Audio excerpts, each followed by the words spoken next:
Welcome back, everyone. Our next guest is Paul Herdman. He's the president of the Rodale Foundation. We're very excited to have him on the show. Welcome, Paul. Welcome. Thank you. Yes. Thank you. So tell our viewers a little bit about the Rodale Foundation.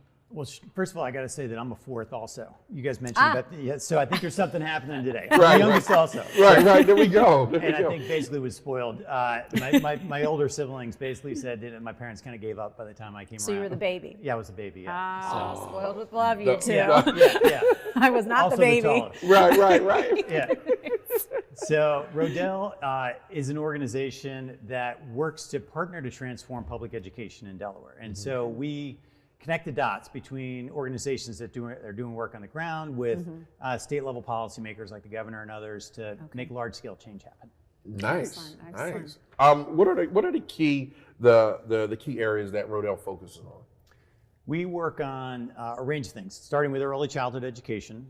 We are trying to dramatically improve that because what we see is that there's a number of folks, particularly women, who have been pushed out of the workforce because of COVID. Right. Because they have to be home. Right. And so this has become a crisis. So that's one big area where we feel like we need to do dramatically better. But we also work all the way on the other end where kids are going from high school into college and career. Okay. We're seeing that the lines are starting to blur. There's a young person who I think you're going to talk to soon who's actually at a high school that's on the Delaware State campus. And you're seeing more of that, where you're seeing connections between high school, college, and work. And so kids are getting better prepared before they leave high school. Yeah. And we're trying to work on expanding that dramatically. Has that been like since COVID, that shift that pivot that you made for women, has that been hard? Yeah. No, I mean it's. I know you're 200% positive. We got to talk about it. Right. But this has been a tough couple of years. I mean, Vincenza and I were talking about it a little bit before this. It's been tough on kids. I've got 3 kids. It was you hard need a fourth? Yeah. I don't think so. Talking to my wife about that. But it's been hard. And, I work with a lot of educators. They're burned out. It's been challenging. But the early childhood piece has sort of blown up in this last couple of years. And so I think there's some good work underway. The governor has some money in his budget right now to move this forward. I think we need to make that permanent and expand it. That's an area that there's a lot of work yet to be done. But some good work has been done, but there's a ton more. Yes. Why is there a need for the foundation? Because when you look at all of the money spent on public education, about a full third of our budget is spent on education, public education. And then you think of like a lot of the foundations that are out there, we represent less than 1% of the education dollars. And so what we try and do is use our 1% to change how the other 99% is spent, meaning that rather than working on a particular program, we work on changing public policy. So we're trying to we've worked over the last few years to create an education system where early childhood centers are evaluated based on quality, which has benefited over 10,000 low-income families. On the career pathways side, we have over 23,000 students. That's more than half the high school kids who are involved in this career pathways effort. There needs to be an intermediary, an organization in the middle like us that connects the dots between the folks who are doing the work on the ground and then the folks at the Department of Labor, Department of Ed, our business partners. So we serve that role of connecting the dots and also bring in national best practice, international best practice. So that's how we kind of work. Yes. It's the problems, we often say there are problems in the public school system. Right. What are some of the more things that you can add that Rodale is fixing, those solutions to those problems? Well, I mean, you mentioned that Delaware is kind of on the map. On this career pathways effort, this was an effort that actually was started at Wilmington High School. One of your guests on Monday was involved in Wilmington and Delaware Tech Community College. It was one program for 27 kids in a program called Advanced Manufacturing. And the idea was that they were going to get 3 things that most high school kids don't get. Up to 15 college credits before they leave high school. Huge college savings, obviously. Real work experience, because a lot of kids don't get that these days. And so in this case, they were working at Bloom Technology for a paid summer job. Right. And then they were getting a national certification that they could take any place in the country and get paid $40,000, $50,000 a year as a starting salary at 18. Those ideas really resonated. So today we've got 23,000 kids that are involved. Started 27 to 2015, 23,000 today there's only 40,000 kids in all of the high schools in Delaware. So you got more than half the kids in high school are engaged, and by 2025, we'll have 80%. And that, yeah. No. I'm just thinking a lot of people that are watching probably don't know what the Pathways program is. Yeah. Right. Because I know what it is. You know what it is. Can you explain in detail what it is? Because these kids are going from and you hear it a lot. I've been hearing it a lot that people are taking kids from like Kumba and they're creating a pathway to Delaware State University. Yeah. So can you talk about that and how beneficial it is for our kids? It's hugely beneficial. And frankly, everybody can get involved. Every business that's out there could have an internship or a meaningful summer job. Okay. We need thousands of employers. We have hundreds already. Okay. But what's different is that largely those three things I mentioned. So getting a leg up on college. We know right now that if you go into college and you drop out and you have a huge amount of debt, that's going to stick with you for the rest of your life. Right. So making a smart choice before you get in there. Getting a meaningful job experience is huge because what we found, like when I was going through high school, there were kids my age who were delivering newspapers or cutting lawns. Those are done by adults now. Those kinds of jobs are gone. And so what we're finding is that if you get a chance to actually work in a real life work experience, you're picking up those soft skills, those 21st century skills of just being able to talk to each other, work in teams. And those are the things that employers say they need. They can teach the technical stuff, but being able to work together in a team is something you have to learn on the job. And getting some of that before they leave high school is huge. And also finding out if, like, say you think you want to be a doctor, you'd spend some time at Christiana Care and you realize you don't really like the sight of blood. I mean, it's probably not the best career choice, right? Yes. Right. And then finally, it's these certifications. One of the things that folks are finding is that while a huge percentage of folks are going to need some kind of education beyond high school, it doesn't necessarily have to be a bachelor's degree. Increasingly, you're seeing certifications. There's a program at McCain High School where kids can walk out with a certified nursing assistant, phlebotomy and EKG. Wow. All three before they leave high school. Any one of which could be a good starting salary. And what they're realizing is that they can earn and learn. So that they can, the way I talked to one young woman who went through the program at McCain, and she was wanting to go to medical school, but she wanted to work as a CNA, a certified nursing assistant, for a while, so she could kind of work her way through. It's maybe take her a little longer, but she's building experience and she's gonna be ready to go when she becomes a doctor. See, these are, I mean, you said it so well, meaningful employment. I mean, that's something that's really, really needed and very, very important that should be stressed more and more, especially in today's day and age. Right. And the fact that the development of those soft skills that are only learned through the interaction, in-person interaction. You can't develop those soft skills through a device. No, I mean, you cannot. I know my three kids would sort of say that I overplay the fact that kids are on phones too much. But when I interact with young people, it's a jump, to be able to work in a work environment and feel comfortable and feel professional, and just even know how to get things done and also deal with things that don't go right. And so I feel like that meaningful work experience while you're still in high school is huge. And it could be a job shadow. It could be a really, work, like a summer job. But even if you had an intern here, like we had one at Rodell, we had a young person who worked in our communications department, and she was amazing. And she also was a benefit to us because she brought a perspective on social media that I certainly don't have. Right. We actually, where's my intern at? We had an intern, little Rebecca back there. We call her Aunt. And now she's a full-time employee here with us. And again, when she came in, she said she wanted to do with an audio engineer, right? You wanted to learn audio. Yeah. She's in somewhere else, and I can see the importance of exposure, especially in the industries that are now that weren't jobs when we were growing up. There was no social media job. Did you know you were going to be in this job? Not at all. Right. I mean, you have to kind of get out and just play around in the water to figure out where you're going to swim, right? I mean, so I think, I didn't have any idea this job existed the way I'm in right now. So I think getting meaningful job experience is just huge. And so that's one of the things we're trying to get really hundreds of employers involved in. Now, I'm sorry. No, go ahead. I know we always have so many questions. We're always fighting for the mic, right? Even though we already have our own mic. So has Rodell seen any changes in the education system due to COVID-19?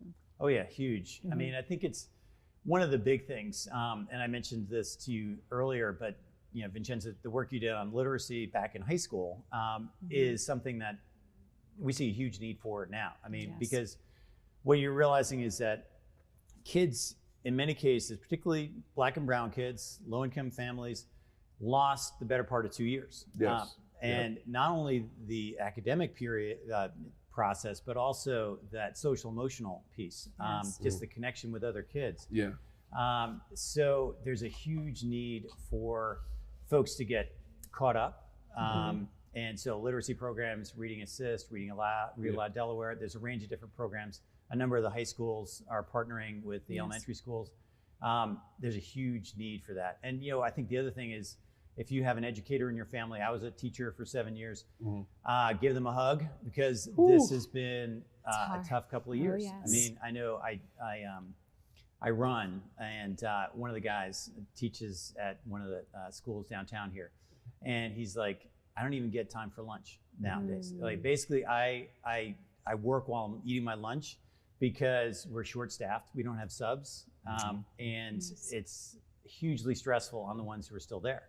So I'm with him 500%. When you see a teacher, give them a hug, because those 2 years just didn't hurt the students, and it hurt the teachers as well. And now everyone is playing catch up. Right. When we created DETV Kids, one of the big parts about it was for us to have a trained psychologist on staff, so we can teach that social emotional part, because that, you imagine every day is not there anymore for kids to socialize with one another, which is huge. So later on in life, they now become numb to being in the workforce or working together with someone, or even with the soft skills. It affects everything. Right. Even personal relationships. There you go. I think if you don't build those skills, think about, your partners or your friends. I mean, those social relationships are just a part of everything. Yeah. And when you think about social emotional learning, I mean, if you think about what you learned that was the most powerful, whether it's some of the work you've done in terms of your pageants or sort of just presentation skills, or the work you've done to get to your place,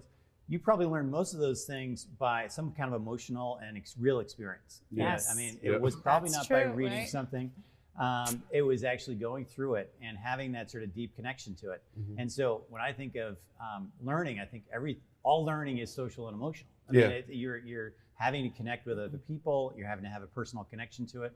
That's when it really sticks. So let me ask you this. I want to ask you this because I'm fascinated. I am literally fascinated with older people that's like in their 70s and 80s, because I like to see what they've been through, because 9 times out of 10 I'm going to run across it, and I want to know how to get through it. But I'm also like so in love with people's why.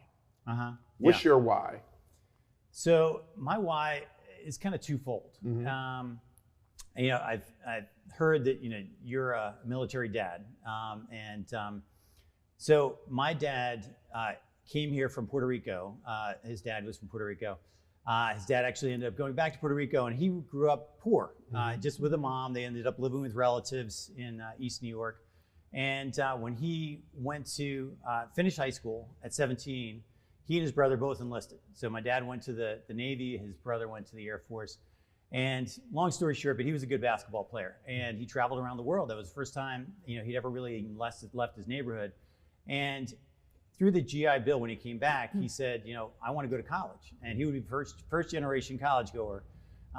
Long story short, he got into MIT, and he was an amazing mathematician, but he never would have had that opportunity.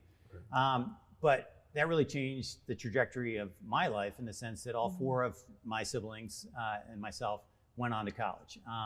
But the second part of the why for me is that I ended up working in New York in a Dominican neighborhood called Washington Heights.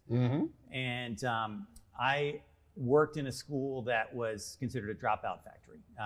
Less than half made it to senior year. And we had 90% of our kids going on to college in the program that I was involved in.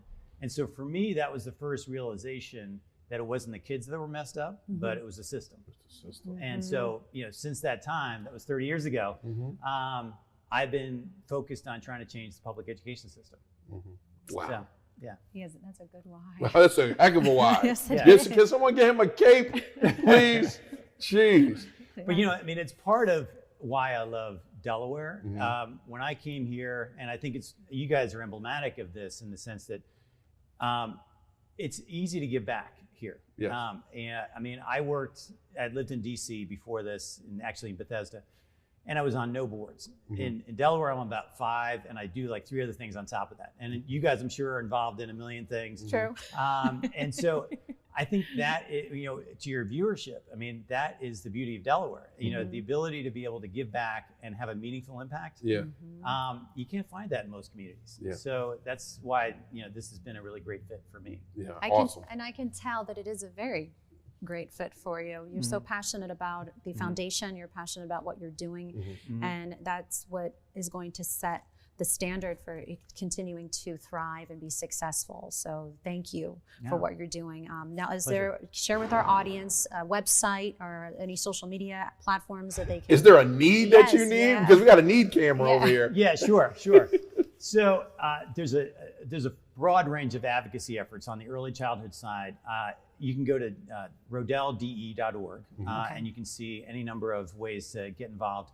There's a program or an initiative called firstdayprekk.com that is focused on that early childhood side. Okay. If you're interested as an employer in getting involved, you can reach out to me through Delaware, that Delaware rodellde.org site, and get involved because we need tons of employers to be engaged in terms of this Pathways effort. So those are 2 big efforts. I had a meeting with the CEB just to see what they're doing. Right? Yeah. And I'm so fascinated with the CEB because, again, in Delaware, like you'll start to see, Vincenza, a lot of organizations that really give a damn. They really do. And it was just eye-opening to see that they're a resource center, not just for the students, but for the parents as well. Yes. I'm talking about food pantry. I'm talking about clothing. They have, I think they just partnered with Christiana Care and University of Delaware. That's in-house, and they're servicing. I want to say 2 schools that are in there, Coomba and Greater Oaks. So again, and then like you have the Rodell Foundation that give a damn that says, hey, this is what's going on. This is wrong, and we're going to do whatever we need to do to fix it. And that's the thing because. When you come from a neighborhood that I come from, and you come from parents that like where I come, that I have, you will hear stories of inequities in schooling. You can't go here. You can not even that you just can't drink out that water fountain. We're just not going to teach you. Right. Right. And here in Delaware, being so small, we can make a difference with the policy makers and the hats off to the teachers and the educators that are out there. Where my camera at? Pay them more money. You know what I mean? Yeah. Pay them more money because they fight every day. Yes, they do. And they come home. My mother was a teacher, taught at Stubbs for 27 years and finished up at Bayard. And I asked my mother, why do you teach? Like you could have been out a long time ago. And my mom said, and this is totally a shout out to my mother. She said, I teach because growing up in West Virginia, it was 13 of us. My brother stuttered. And they thought he was dumb, and all it was a stutter. And they laughed at him. And she said, I made sure that other kids that were black or brown or white that didn't have, that they would get the education that they deserved. So I'm all for teachers. And thank you, Paul, for what you do. Yeah, no, all right. Yes. Thank you. Really appreciate it. Really appreciate it. No, I mean, I think just in terms of Delaware, I mean, if we can't figure this out in a state this size, less than 1 million people, who can figure it out? We can't expect Texas or California to figure this out. Right. We actually know each other in a way that is different, and I think we can actually make some huge strides. Agreed. Yeah, but you can see the daggone governor at Wawa. You know what I mean? Right. At a basketball game. And speaking of basketball games, Blue Coats basketball tomorrow night. Paul, again, thank you so much for coming. My pleasure. Feel free to stop by anytime you got something that the community needs to know, because we're statewide with this. And we have a lot of people that's getting more information every day about what this lady and I are doing. Yes. Appreciate Thank you again, Paul. Thank you. Great service. Thank you. Thank you. All right, we're going to go to break real quick? We are going to go to break real quick. And then we're coming back with who? Yes, we're coming back with not one, but two influential leaders in our community, two title holders that I'm looking forward to getting to know. This has been Shinza's wheelhouse. I'm ready. We're going to move the carpet, the floor, and everything. All right, we'll be right back. The 2023 Atlantic 10 Women's Basketball Championship returns to Wilmington, Delaware, March 1st through 5th. It's another thrilling week of women's hoops at Chase Fieldhouse. With world-class restaurants and museums and the historic riverfront, Wilmington is the place to be the first week of March. Experience the 2023 A10 Women's Basketball Championship on the riverfront in Wilmington, Delaware, March 1st through 5th. For tickets, visit SeatGeek.com.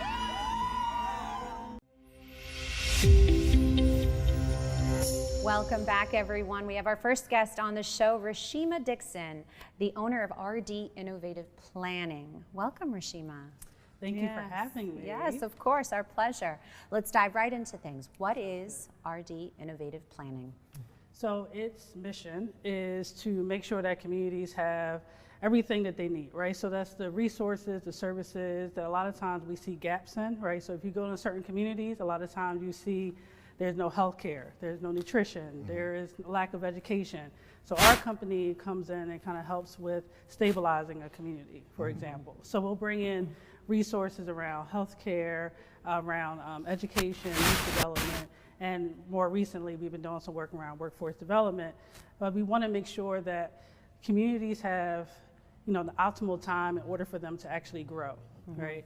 And we know that it takes time in order to do that, so we work with our clients to make sure that that happens.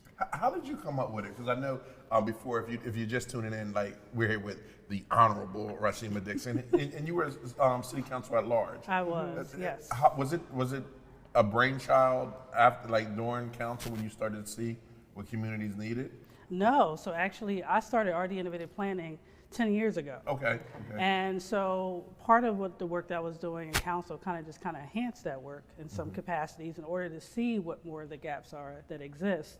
But we have been doing this since September of 2011 and had, wanted to showcase, how communities are shown and how they can actually be improved, but it takes practitioners in order to do that work. Nice. Was it a hard transition to leave, because you resigned from council to go to do R&D or do RD? Yeah, so it was probably one of the hardest decisions I made, and mostly because I love doing community work, right? But the aspects that helped me in the transition was that I'm going back to community work, right? So the things that I already love and already into was already there, so it already just kind of enhanced and continues the work that I already do for RD. Oh, shoot, you good then. Just a nice little transition. Yeah. I'm already doing it, been doing it. Right. Yep. I now can do it on a bigger scale. Exactly, and we actually just went international as a company, in Liberia, and we did social entrepreneurship with helping them start social businesses in their communities. And a lot of those aspects now, we can do that yearly because I have time, right, to focus on building RD Innovative Planning to be what it was supposed to be originally, which is global. Rashima, tell us a little bit about the services that you offer. So we offer project management, focus on community development or community engagement type of work. So we'll help with strategic planning, we'll help with putting on community events within your community, we'll help with making sure that your product gets to that community or that service gets to the community on behalf of our clients. But ultimately, again, whatever service that we feel like can be resourced to the community, we want to make sure that we can tap into those sources so that we can get those to the community. Wow. The Liberia piece. Well, before I even go there, the mission. Let's talk about the mission, right? Because people are probably just tuning in. What is the mission for your company? So our mission is basically to create sustainable communities using resources and services from our clients. So that can be around healthcare, nutrition, education, or youth development. And we do those things through different projects. Is that gap really that big? It is. I just want to hear you say it. Right. The one thing is, our company will never go out of business. Right. because there is ultimately so many problems within our communities that need to be solved that there will never be a problem that is ultimately solved by just one party like ourselves, but it will need to be multiple entities who are actually doing this work in order to solve many of the community problems. Nice. So tell us about some projects that are currently happening. So we are, one, doing the Liberia project, but we also are doing Energize Delaware. We help get out grants for Newcastle County on their behalf. We also work with Play Streets here in Wilmington. So we also just expanded into Pottstown, Pennsylvania with Play Streets for the first time, which has been a big hit so far. We've had 2 Play Streets so far there. We also have been doing some work around I feel like everything, because everything runs into each other in my life. But we were just recently finished up doing some work with Pathways to Apprenticeship, and then we also have been just doing, any type of projects or opportunities that we can exist. We're also trying to work on an opportunity in Ethiopia, actually currently now, around entrepreneurship curriculum. All right, so let's take a trip to Liberia, right? So we're talking about out of the States. Yep. Like, what does that look like in Liberia? Like, was that your first time there? Do you go canvass the place to see what's needed or wanted? How does that go? Yeah, so we actually, and the crazy part is, we got connected through LinkedIn. So this project actually started because a Mandela Fellow from the University of Delaware that did it in 2011 had reached out to me on LinkedIn and said, hey, you should bring RD Innovative Planning to Liberia. And I was like, you want me to do what? Right. So, and then thought about it and said, hey, we cannot do an office there to start off, but we can do a project. So let's think through a project or opportunity we can do for that. And so when we did that, he was like testing me throughout the time. It was like, trust God, and it's all gonna work out. I'm like, are you sure? Because I don't know.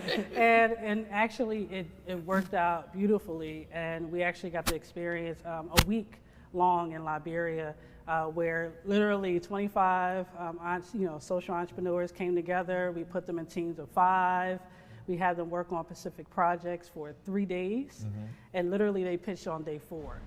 And I mean, they came up with amazing ideas from waste management companies, because they have a huge waste management issue in Liberia. They came up with an innovation education hub for teachers and for high school students that need to learn more about entrepreneurship. They also came up with, our first prize team came up with reusable menstrual pads for girls and women. We also have a team that came up with solar dryer for rural farmers to keep their produce fresh. And literally, they stayed up all 3 days in their group chats, and you could see them like getting really energized. And we're still working with some of the teams now, and actually 2 of the top teams that we gave cash prizes to, they actually are getting mentorship currently from us between Liberia and RD Innovative Planning on the U.S. side. So we're now, because of, I just like fell in love while I was there, standing in the back of the room, just watching them. We're now doing this program yearly. Oh, wow. Yeah. Wow. Now, do you ever want to go back to being into, I guess, a community leader? Well, you already are a community leader, so I can't really say that you're not. Politics. But I guess politics. Would you like to ever revisit that again, since you stepped away to focus on RD Innovative? Okay. Not what yet. What they say, I haven't been gone long enough yet. That's that old saying. In order to make that decision quite yet. But I have been thinking about political consulting. So I have been. And that might be just what's necessary. I think that's really important. I think that's a very important role that is very much necessary, because there are many individuals that have that passion to enter into the political world, but don't have the right strategy. They don't have the right direction or guidance. Absolutely. And I think that is a role that, something that is necessary. So I think you should. Thank you. I think you should. No, I mean, dang on. I saw RD. I saw that when you was doing it, right? And I'm like, okay, what is she up to? What is she doing? And the next thing I know, it was like, well, Rashima's no longer city council, and I was like, oh my gosh. And then next thing I look up, you're in Liberia. Like, who is your ideal client? Is it more state or individual organizations?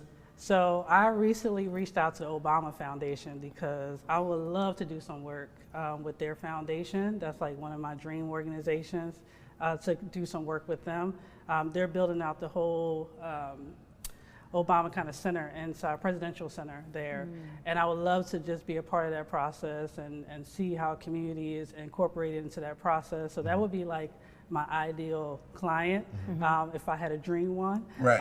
And then also just, our thing is that we want to just make sure that, again, that we have as much as we can put into communities as possible. So we're talking about philanthropists, organizations, foundations, businesses that are just trying to start as an entrepreneur who may want to go into solving problems in their communities. We also would like you to be a part of what RD Innovative Planning does also. Nice. All right, this is your camera. That's the community camera. You can go ahead, you can tell them your wants, your needs, or even just pitch RD. So, if you want to get involved in RD Innovative Planning, we would highly appreciate it. As far as we would love some additional consultants to help us in achieving our mission in regards to just getting out to as many communities as possible, internationally and nationally. And we want to, if you are interested in community development or community engagement type of work, please let us know. We're happy to have you on board. You can contact us through our website, www.rdinnovativeplanning.com.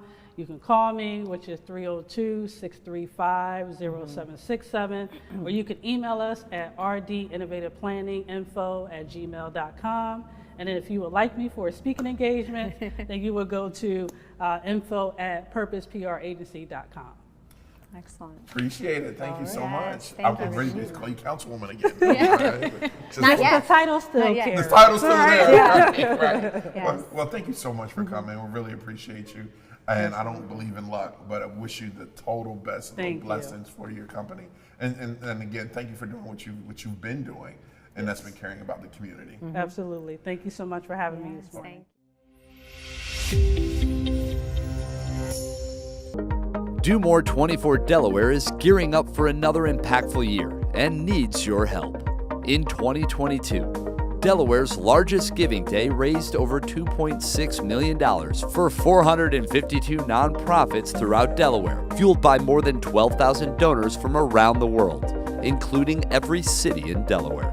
That means your company and brand can be tied to one of Delaware's most impactful and powerful campaigns ever created. Support your community while growing your business and reach through a variety of sponsorship levels and unique opportunities. Be a true community partner and do more with Do More 24 Delaware. Scan the QR code or visit domore24delaware.org to learn more and get involved today.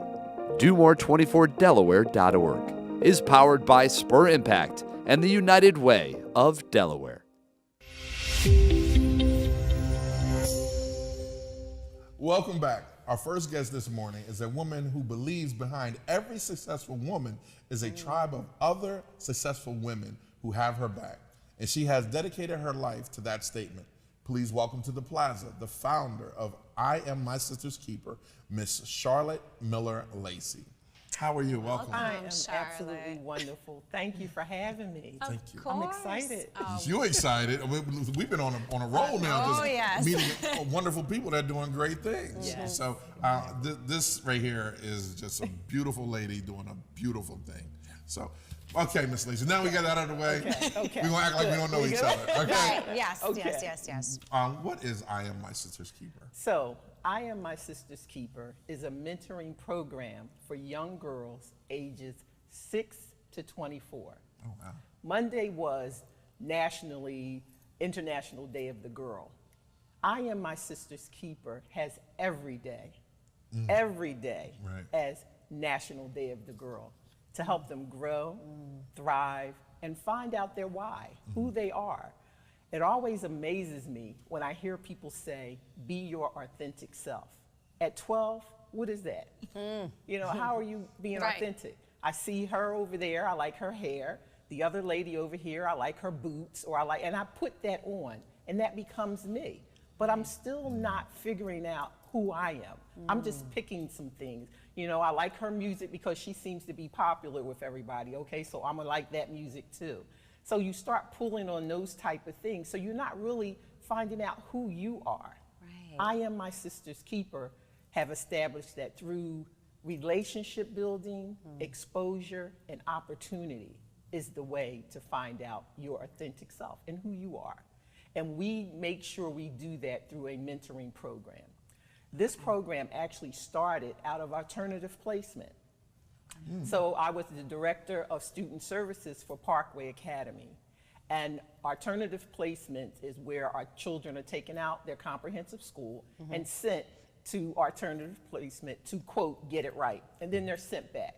So this was happening, and what I saw were girls that were coming back. It was like a revolving door. And I'm like, wait a minute, you know, these girls are smart. You know, they seem to know what they want to do or whatever. Something's happening that's having them come back. How can I help? And I thought about my own life. I was raised by a village of women, from my grandmother on down, aunts, cousins, the neighbors. They had a part in who I am and saying, you know what? You like this, or I see you doing this. They kept picking out things, and I was like, I do like that. I do like talking to people. But it was, again, going through that labyrinth with them. I Am My Sister's Keeper was established that way. We established it through a tea party. So the young girls, I invited them to lunch, and I said, we're gonna talk and find out how I can help you. So when they went into the conference room, they were like, Miss Lacey, it's a big party going on there. You know, we shouldn't be in there. I said, no, that's for you. Oh, because you were important to me. So there was silverware, there were table settings, there were flowers, music, food that wasn't in boxes or pizza or anything that was there. So they were really, this is for me? Yes, because you deserve that. You're special to me. And we started talking, and what came out of that was, they were being moved around like chess pieces. Well, she said this about me and I didn't like it and whatever. I said, well, is that you? And they were like, no. I said, well, do you identify with that? No, Miss Lacey, whatever. I said, well, it's something. And I said, so the way we're gonna figure that out is that we're gonna bring a team with you. We're gonna bring a village to help you. And I invited women in from every walk of life. And I said to them, I know you have impressive resumes. You may be doctor, lawyer, state representative, teacher, whomever, but I need you to be that authentic woman that let these girls know how you started and where you got to today. One of the things I love about Michelle Obama with her book, she says, I'm still becoming. We're all still becoming. And sometimes girls look at us and they think, well, they've arrived, they don't know. We're still moving, you know, and I tell them I'm 63 and I'm still finding me, you know, finding out who I am. But I've been blessed with mentors and women. So what I ask the women to do, if there was a connection, that you connect and continue to mentor these girls. And mentoring to me is a stacking effect because we change. So we have many mentors. I Am My Sister's Keeper started with a tea party with 8 girls and about 15 women. We have now grown, this is our 7th year that we're going to, and we just had our annual 7th year tea party last Saturday, and we had over 300 people with girls from our chapters. From 8 to 300. Yes. Wow. So okay. Yes. Again. I'm sure everybody looked so exquisite Beautiful. at this tea party. The gloves, the hats, probably. Oh, I could so see that. Exactly. I know you had a Go question. ahead, go ahead. I know. I was enjoying the background and the history because it's important to share your story. It's important to share how it all started because, like you said, you're mentoring. You never know who you'll inspire, and that you're still, you know, becoming. Even though you're beautiful at 63, beautiful at 63. But I love that you said that. Because I started to think and I started to compare to myself and I started to relate and I said, you're right. Some people tell me, oh, you arrived, you're successful, you're there. And I'm like, oh, I don't think so. I'm not there yet. I'm not there yet. And I love that you said it takes a village and the support system you're creating amongst all these women. Now, I do have a question for you. Is it a membership program? Do you have to pay to be a part of it? Because that, I'm sure, There are many that are interested. This is true. So our first year, we didn't charge anything. Okay. Our second year, we charged a $15, I think, no, it was $25 application fee. And actually, it was for the buy-in. Okay. We meet first Saturday and third Saturday of every month. Okay. We meet from 9 until 12:30. It's consistent. I told the girls, if it's a snowstorm, if they close the city down, then we're not meeting. Other than that, put your snow boots on, because our staff will be there. So, I love that. you know, we have to be consistent, Right. and Yeah, that's what our absolutely. youth are looking for. They're looking for people who will tell them something and they see it and they're modeling it and they're being consistent with what they do. That's I Am My Sister's Keeper. We're consistent in what we do and what we say. So the staff is there 8 o'clock in the morning fixing breakfast. Nice. Because the girls, everyone that comes in, part of that is having breakfast. Sitting down, talking to each other, because we're trying to break down some barriers. We don't know what type of situation they've come out of their house with, you know, if they're upset or something like that. We believe in connection before content. So we have to connect before we're able to pour into our girls. What better way to do that over a hot breakfast? And that's what I was going to ask you, Mrs. Lacey, is that right there, your social impact, right, as a nonprofit, Yes. how is it affecting, say, some of your participants? So let me tell you, the biggest, I guess, the way that it's impacting or affecting are girls who graduated out of the program and now coming back, Okay. who are volunteering. Right. That's beautiful. So we have some girls, again, who are at DSU and Right. some of the colleges.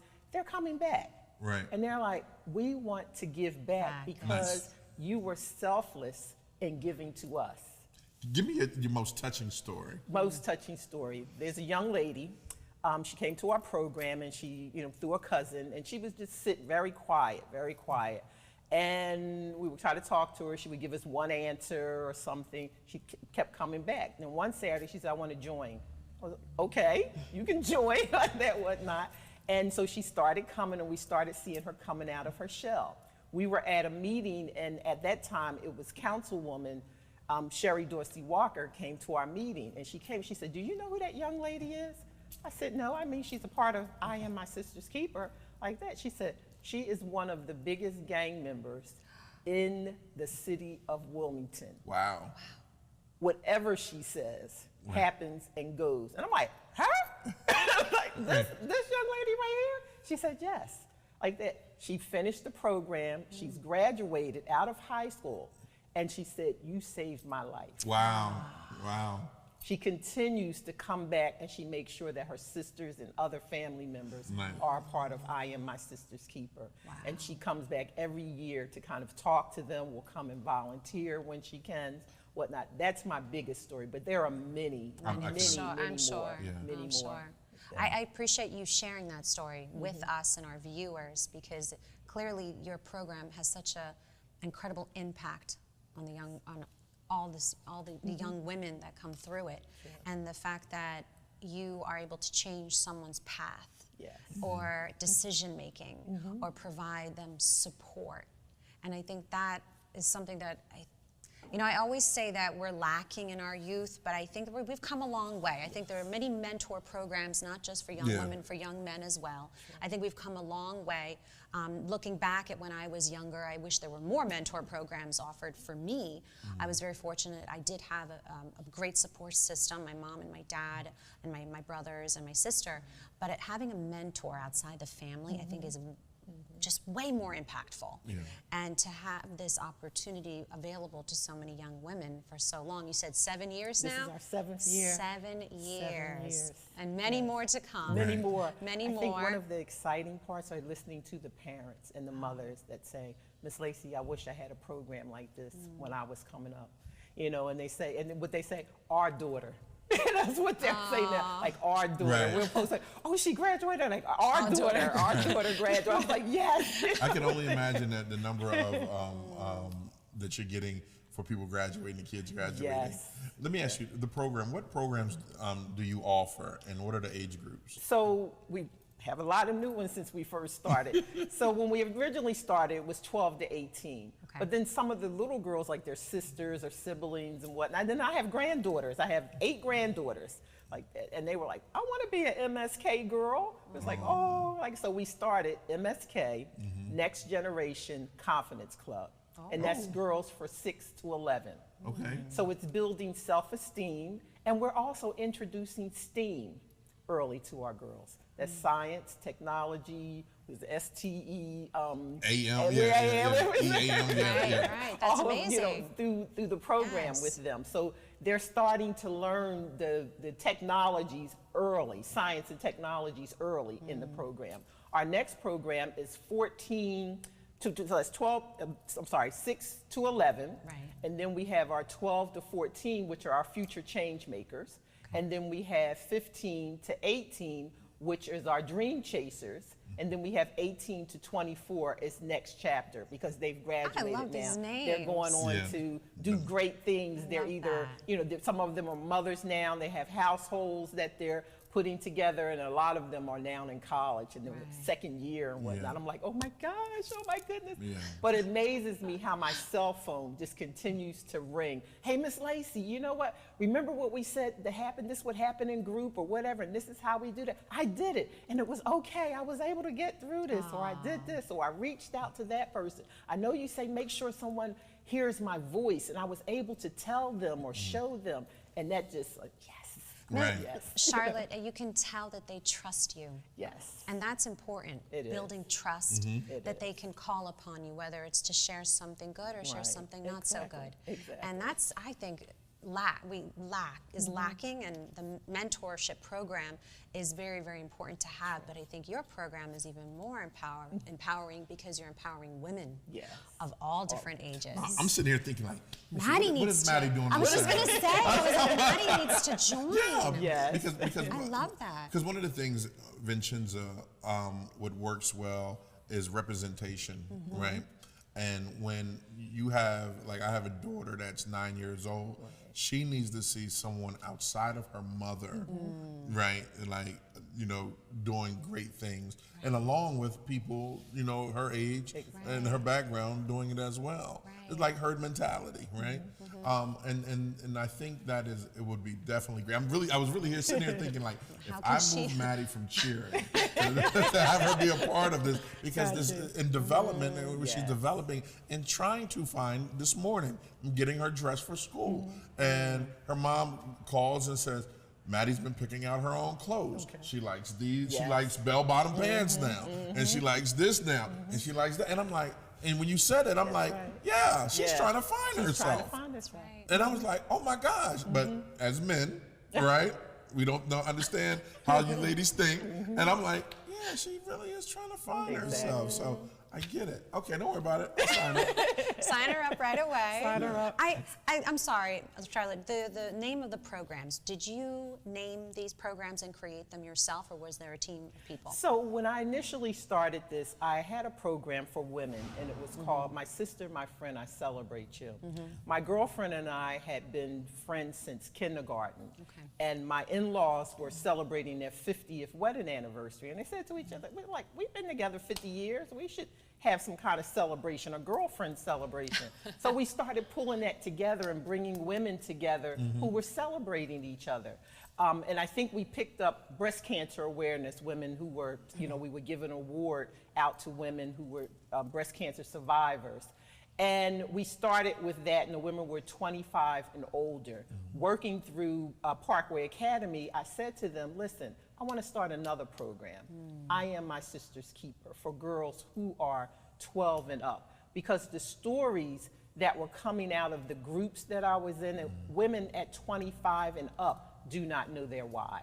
They're trying to figure out themselves. And what I said was, I want to stop this story right here. I don't want the next generation coming around saying, I don't know why I'm here. I don't know what my why is. I don't know what my purpose is. Let's start early, and then maybe we can cut that curse whatever, or something that's there. What's your why? My why is because I had so many people who poured into me. And like I said, I may not have understood it at that time, but as my life started to pan out and plan, I understood it then. They were in my life to drop jewels that I was being able to put in my toolbox. And that's what we talk with the girls about. That helped me through processes. And that's my why. When I see a young lady who have evolved and they say, Miss Lacey, it's because of this program. It was different. And I asked them that, I'm like, why are you not in this program? And I was naming different. They was like, that's not for me. And I was like, why? Because they needed to find out who they were. Right. And that's what I Am My Sister's Keepers does. We go through a rites of passage with our girls. So this year, our rites of passage is get fit, mind, body, and spirit. Oh, wow, I love that. So we're taking in all of it, because if your money's not right, your mind is not right. You know, if your mind is not right, your body is not right. So there's a whole thing, you know, it's not just about losing weight or different things like that. It's get fit, mind, body, and spirit.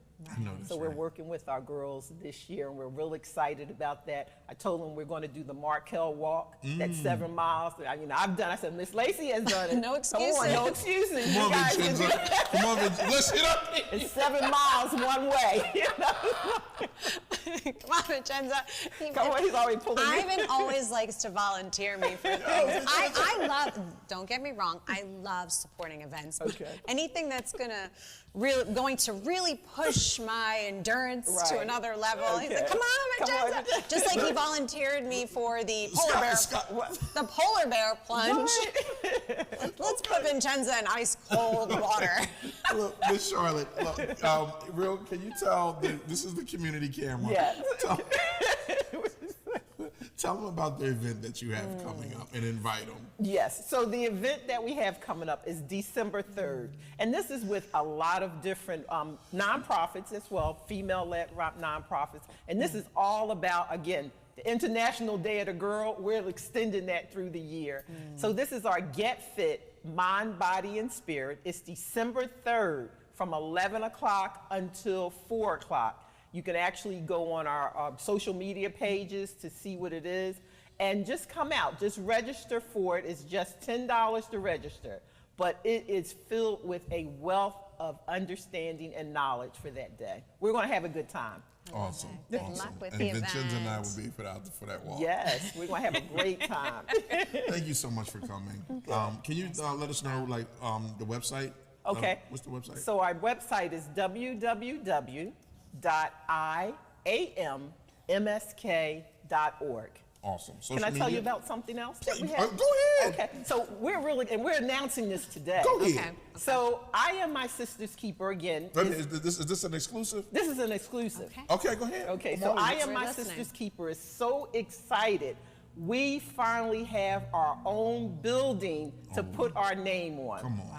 So the building will be my MSK Community Center. Girls. So we're opening up a community center.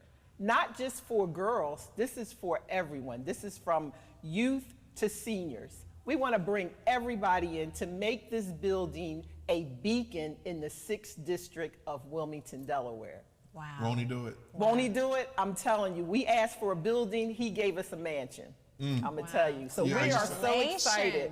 We are so excited about this new building. If you go by 1009 Sycamore Street, you will see our pink doors. Oh, I love it. I love it. And being that you're a nonprofit, I want to put this in there also because it's very important. Yes. You're a nonprofit. You do take donations. We right? do take donations. Yes, Okay. you can go on our website, www.iammsk.org. We're asking for this building. We're trying to bring this building up. And as we said, make it the beacon in the community. So we're looking for your time, your talent, and your treasures. So we need electricians, carpenters, painters, anyone that wants to volunteer or, again, give money. We're open for that. We need it. But again, we're ready to shine. We're ready to do some big things in the 6th District. I can't wait. I can't wait to bring you back on and even in a year's time to hear the progress and what you're doing, because for the last 7 years, you've been doing some amazing stuff. Like every time I'm out and I see you, so it doesn't even surprise me. So again, thank you so much. Thank you for having me. Thank you. Thank you.